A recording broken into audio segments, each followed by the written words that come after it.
I end my speech by quoting a famous poet and I'm amending certain verses. 133 crore इंसानों, जिंदगी से बेगानों, सिर्फ हुक्मरानों ने हक तुम्हारा छीना है। खाक ऐसे जीने पर यह भी कोई जीना है। बेशऊर भी तुमको बेशऊर कहते हैं। सोचता हो ये नादान कैसे हवा में रहते हैं। 133 करोड़ इंसानों, कब तक ये खामोशी? चलते फिरते जिंदानों, गरीब खवातीन, नौजवानों, किसानों से रोने की सदाएं आती हैं। जब शबाब पर आकर खेत लहलाता है, किसके नैन रोते हैं, कौन मुस्कुराता है? काश तुम भी समझो, काश तुम भी जानो किस कदर भयानक है जुल्म का ये ढब। देखो रख से आतिश व आहन देखते ही जाओगे, होश में ना आओगे।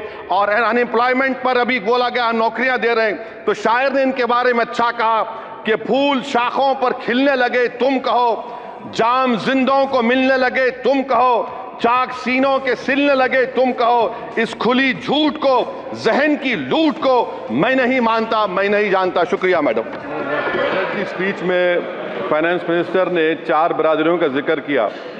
भारत की सबसे बड़ी अक़लियत मुसलमान है, 17 करोड़। मैं हुकूमत से जानना चाहता हूं कि क्या 17 करोड़ मुसलमानों में गरीब नहीं है, नौजवान नहीं है, किसान नहीं है, ख़वातीन नहीं है? वतन अजीज़ में सबसे गरीब मुसलमान है, सबसे ज़्यादा नाखवानगी मुस्लिम ख़वातीन में। AIDS और PLFS का डेटा ये बताता है कि मुसलमानों में सबसे कम असासे हैं और कंजम्पशन लेवल दूसरे मजहबी ग्रुपों के बनिस्बत सबसे कम है। तालीमी इदारों में मैडम 15 और 24 साल की उम्र में भर्ती एनरोलमेंट में मुसलमानों की सिर्फ 29%, शेड्यूल कास्ट की 44%, हिंदू OBC के 51% और हिंदू अपर कास्ट की 59% है। हायर एजुकेशन मुसलमानों का एनरोलमेंट सिर्फ 5% है। PLFS का 2018-19 का डेटा विज एम्प्लॉयज बताता है कि मुसलमान 22% थे, 2022-23 में 15% हो चुका है। सेल्फ एम्प्लॉयमेंट में मुसलमान, हिंदू, सिख ईसाई ज़्यादा 58.4% है। रेगुलर वेज एम्प्लॉयमेंट में सबसे कम मुसलमान है 15% और कैजुअल लेबर में सबसे ज़्यादा मुसलमान 26% है। तो मुसलमानों का शेयर रेगुलर एम्प्लॉयमेंट में लॉस हो रहा है एम्प्लॉयमेंट का। मुसलमान नौजवानों का ना रोजगार मिलता है, ना तालीम के मौके, ना हुकूमत उनको कोई तरबियत सहूलत दी जाती है। मैं मोदी हुकूमत को एक मुसलमानों का एक अछूत बना दिया है, ना कोई सियासी नुमाइंदगी है, ना मुल्क की तरक्की में इनका कोई हिस्सा दिया जा रहा है। मैं मैडम माइनॉरिटी वेलफेयर मिनिस्ट्री में 2023-24 में 38% की बजट में कमी कर दी गई, 5,000 से 3,000 करोड़ कर दिया गया। इस साल के बजट में सिर्फ चंद 100 करोड़ का इजाफा किया गया, मगर 23-24 के बजट के लेवल पर पैसे मुख्तसर नहीं किए गए। ये मोदी हुकूमत की बदनीयती और झूठा कमिटमेंट है अक़लियतों के ताल्लुक से। तालीम के उस अक़लियती स्कॉलरशिप मैडम अक़लियतों के गरीब तलबा और तालिबात को दी जाती रकम में कमी कर दी गई। 2019 में मोदी ने कहा था कि 1 करोड़ स्कॉलरशिप दिए जाएंगे, अब सिर्फ 58 लाख दिए जा रहे हैं। 47% अक़लियती एप्लीकेंट्स को हर साल स्कॉलरशिप से महरूम कर दिया जा रहा है। 10 साल से मैं कह रहा हूं कि डिमांड ड्रिवन करो। डिमांड ड्रिवन के लिए सिर्फ 3,000 करोड़ की जरूरत है, मगर ये हुकूमत सच्चाई को और ईमानदारी से काम नहीं कर रही है। 2007 और 8 से माइनॉरिटी स्कॉलरशिप का नंबर इजाफा नहीं हुआ है।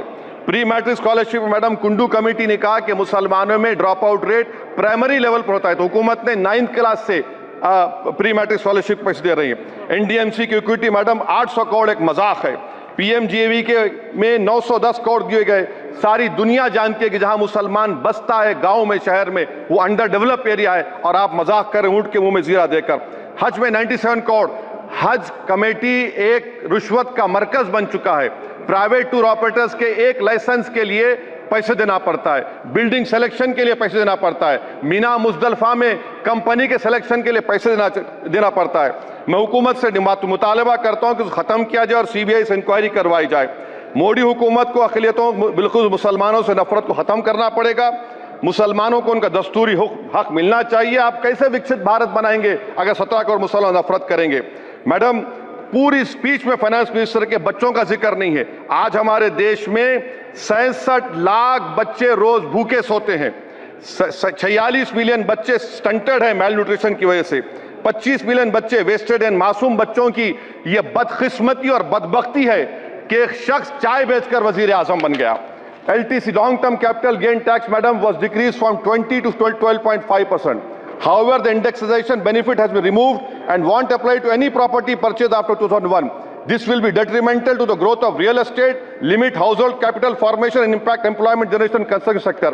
This change in LTCG is a quasi-wealth tax on household, particularly the middle class. Internship programme madam, 5 साल में आप 1 करोड़ लोगों को इंटर्न कराएंगे, यानी एक कंपनी को 4000 लोगों को ट्रेन करना पड़ेगा। मुझे बताइए क्या ये बड़ी कंपनी का माने क्या है? It is unachievable.